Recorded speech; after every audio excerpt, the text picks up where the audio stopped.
If you want to drive from Tel Aviv almost to the end of the West Bank, it's supposed to take you less than an hour and a half. But this pops up on the map. This route may cross country borders. That makes sense.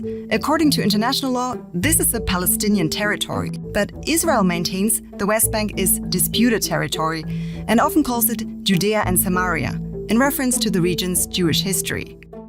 This tiny piece of land is home to possibly the most complex conflict in the world, the Israeli Palestinian conflict. And it escalated further in early October 2023 when militants from the Palestinian terrorist group Hamas crossed into Israeli territory, killed people, took hostages. Israel reacted with massive airstrikes on Hamas, which also killed civilians and displaced hundreds of thousands more.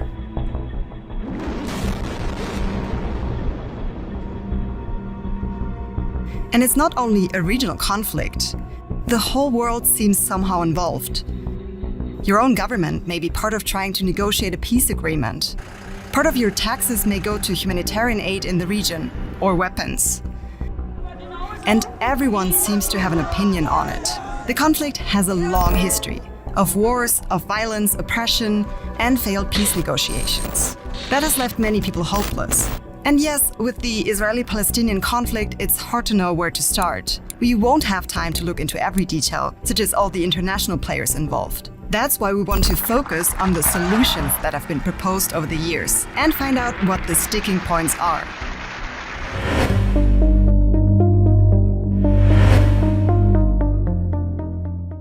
This is Israel, shown here in solid blue, the only majority Jewish country in the world. It was established to offer Jewish people a safe haven in their historic homeland, which many saw as essential after Germany's systematic murder of more than 6 million Jews in the Holocaust. Israel has a population of around 10 million. About a fifth of its citizens are Arabs of Palestinian origin. Then there are the Palestinian territories. More than 3 million Palestinians live in the West Bank. It has been under Israeli military occupation since 1967 and is partly governed by Fatah, a Palestinian political party. Then there's the Gaza Strip, which is controlled by the terror group Hamas. The entire population of Gaza has been living under blockade for more than 15 years, which rights groups say is illegal, but Israel says is necessary for its safety. And there's Jerusalem. But we'll get to that in a bit because there's really a lot to unpack. Basically, the conflict is about land and who has the right to it. But how can this decades-long conflict be solved? The most talked about idea is a two-state solution, an Israeli state and a Palestinian state that would recognize each other and coexist in peace. To dig deeper, we'll take a short trip to the history of the two-state idea. In 1947, Britain wanted to end its control of the region. The UN proposed a partition plan, which would have divided historic Palestine between Arabs and Jews. The Jews accepted it, the Arabs didn't. Israel then declared its independence in 1948 and was attacked by a coalition of Arab nations. Israel won and gained territory.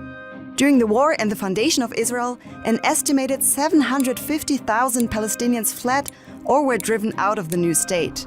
Palestinians remember this as the Nakba, or catastrophe. Israel and neighboring Arab nations who said they were supporting the Palestinians fought many more wars since then, changing the map multiple times. The first face-to-face peace agreements between Israel and the Palestinians came in the 1990s, in what's known as the Oslo Accords. This handshake kicked off years of intense negotiations over a possible two-state solution. Here's Nimrod Rosler. He's the head of the International Program in Conflict Resolution and Mediation at the Tel Aviv University. That was the point of time where there was a peak for hope for peace among both sides. And they got really close to a solution at Camp David in 2000, but ultimately didn't make it. So hang on a second, there was never a final peace treaty? Why? Let's take a look at some of the sticking points. Here's the first one, Jerusalem. It's a city sacred to the major monotheistic religions. To Jews, Christians, and Muslims. Jews gathered to pray here at the Western Wall, the only remains of their ancient temple, the holiest site in Judaism. For Muslims, the very same site is considered the third holiest place in Islam, because the Prophet Muhammad is said to have transcended to heaven from the spot where the Al-Aqsa Mosque and the Dome of the Rock is situated now, known to Jews as the Temple Mount. And because this place is so holy to both Jews and Muslims, it's a trigger for both sides and the scene of tensions and provocation. All that's because the state of Jerusalem is so disputed. Israel occupied the Palestinian part of Jerusalem, East Jerusalem, during the 1967 war, ultimately annexing East Jerusalem in 1980. Israel sees the whole of Jerusalem as its eternal, undivided capital. What does that mean in the present? Imagine you're a Palestinian who was born in East Jerusalem. You might feel Palestinian, but cannot have Palestinian documents. And you generally also don't have Israeli citizenship, which makes daily life difficult. For example, your residency status can be revoked, which can eventually lead to the loss of healthcare and even the right to enter Jerusalem. We mentioned that Jews gather at the Western Wall, but it's not only that. Jerusalem is the holiest city for Jews, and the most significant sites for Jews are located in East Jerusalem, which is why Israel wants to hold on to the whole city. But to the Palestinians, East Jerusalem is the capital of a future Palestinian state. That's been essential to proposals for a two-state solution. And most of the international community supports the idea. So it looks like a deadlock here. This is peace advocate and Palestinian East Jerusalem resident Adeb Jude. He argues that because Jerusalem is so special, it cannot be divided. احنا بدنا دولتين كل دولة تعيش بأمن وأمان. هذا اللي احنا نطمع له. نطمع بأنه القدس تكون مفتوحة للجميع. القدس هي ملك للجميع، ملك لجميع الديانات. Jerusalem leads us to the next contentious area, the West Bank, the largest Palestinian territory. The number of Jewish settlers here and in East Jerusalem has continued to rise since Israel captured the territories in 1967. The settlers are living here illegally according to international law. Why did that happen? Many settlers argue with religion. For Jews, the West Bank is home to many sacred places. Others are here for benefits like cheaper housing. And there's the political level. The West Bank has a strategic meaning for Israel. Israel sees it as a buffer zone to defend itself against any attack from the east. That's one reason why the Israeli government actively supports these settlements and sends soldiers to secure them. Many Israelis are against the settlements, but the recent Netanyahu government has stepped up its settlement policies. Over the last 2 decades, the number of Israeli settlers living in the West Bank has increased to over 700,000, if you also count settlers in East Jerusalem. Remember, 3 million Palestinians live here. In theory, Israel has said it wants a two-state solution, but the illegal settlements in the West Bank make it less likely to happen. Take this Israeli settlement in the West Bank, administered by Israeli authorities. On the other side of the street, a Palestinian neighborhood in Ramallah al-Bire, administered by Palestinian authorities. This example really shows just how intertwined the situation is. A two-state solution would mean Israel at least partly withdrawing from the West Bank and giving up that territory for a Palestinian state. And we haven't even talked about Gaza. The humanitarian situation in Gaza was already dire, even before the October escalation. According to the UN, the Israeli blockade of Gaza and its 2.3 million inhabitants has led to extreme poverty and very high unemployment rates. Nearly 80% of Gaza residents rely on humanitarian aid. And by the way, Egypt also participates in the blockade, controlling movements in and out of Gaza from its border with the Strip. Usually, in proposals for a two-state solution, Gaza was going to be part of an independent Palestinian state. But in 2006, the militant Islamist Hamas was elected in Palestinian territories. 1 year later, it took complete control of the Gaza Strip. It is deemed a terrorist organization by the EU and the US.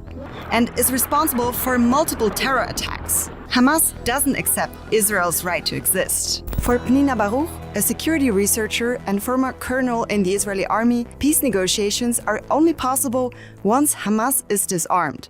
You have to beat Hamas, you have to take away its military capabilities, and then hopefully they will be too weak to continue to control the Gaza Strip. I believe that the Fatah, we could do business with the Fatah. Just a reminder, Fatah is the main Palestinian political party in the West Bank. Fatah and Hamas are rivals. Fatah recognizes Israel's right to exist, Hamas doesn't. Civilians in Gaza are suffering under the rule of Hamas too. And yet, Israel's siege, the bombing and killing has led many to believe that for Israel, it's not just a war on Hamas, but on the Palestinians. Although Israel insists it tries to minimize civilian casualties. في الإجماع الدولي بحل القضية الفلسطينية إعطاء حق التقرير المصير للشعب الفلسطيني. This is Amjad Shihab. He's a political scientist based in East Jerusalem. What he's talking about here reflects what many Palestinians are thinking. The conflict can only come to a resolution when the rights of Palestinians are respected. Some people say Palestinian rights would be more respected in a one-state solution. There are different kinds of one-state solutions that are being discussed. One idea is a unitary state, meaning one democratic state where both Israelis and Palestinians have equal rights. Another idea could be a federal state, in which Jewish and Palestinian regions would have wide-ranging powers. Or a confederation would involve two territories with open borders, with a joint Israeli-Palestinian government responsible only for a few issues, such as foreign trade and external security. Mahmoud Abbas, the president of the Palestinian Authority, put it on the table on a political level when he talked about it in 2021, to put pressure on the Israeli government. ستفرض المعطيات والتطورات على الأرض الحقوق السياسية الكاملة والمتساوية للجميع على أرض فلسطين التاريخية في دولة واحدة، وفي كل الأحوال على إسرائيل أن تقطع. But let's remember what we talked about earlier. In all of the official peace negotiations, the only proposed solutions were two-state solutions. Ideas for a one-state solution have always been just ideas. My analysis, even before what happened, She's talking about the Hamas October 2023 terrorist attack. was that none of them work because of this immense hostility that exists and this friction that will lead eventually to violence. And I think now it's just strengthened my opinion that a one state with open borders is not something that will work. And yet, support for a two-state solution has fallen on both sides. So, will Israel and the Palestinians ever agree on a way out of the cycle of violence and trauma? For now, it seems the only thing people can agree on is that peace is still out of reach. بدون أي حل سياسي يعتمد على القوانين الدولية، يعتمد على القرارات الدولية، يعتمد على حقوق الإنسان. لا أعتقد بأن الأمور ستنتهي. In order to continue to live here, we have to find a solution to the conflict. It has to be on both sides. But I believe it will be very difficult, and therefore there has to be also an international support.